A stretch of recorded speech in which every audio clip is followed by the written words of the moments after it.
New at 5, a Wauwatosa man behind bars again after confessing to a crime while he was on the phone with his mother. Yeah, too bad for him that that phone call was made from the Milwaukee County Jail and was being recorded. Our Brandon Cruz here with the details. 21-year-old Ryan Baltz was already in jail when he made a phone call to his mom saying that he shot into a house after a party in May. Well, law enforcement officials were listening in and were able to use that information and arrest him later at his mother's home in Tosa. I got a pit in my stomach. I cry every day. These days, life is pretty blue for Kevin Baltz and his family. Younger brother Ryan Baltz is currently in jail. He's freaking out. He's not a bad kid. He's never sat in jail. He's not used to the time, you know. He's freaking out.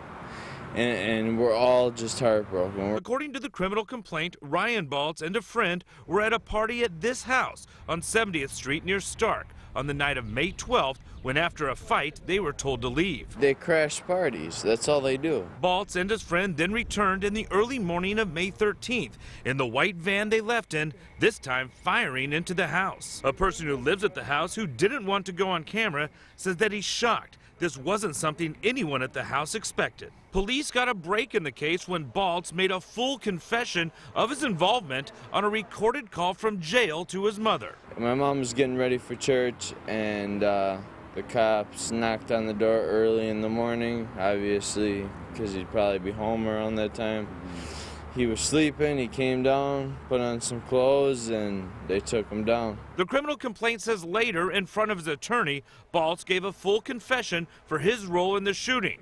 Now, through all of the emotions, his family is trying to help him any way possible. But, you know, people make mistakes, and my mom's going to do the best for him. You know, he's a mama's boy. The family who lives in the house that was shot at is still having a tough time feeling comfortable and safe.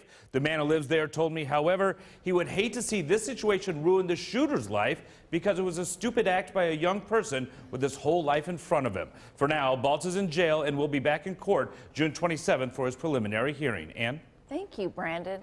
A couple from Milwaukee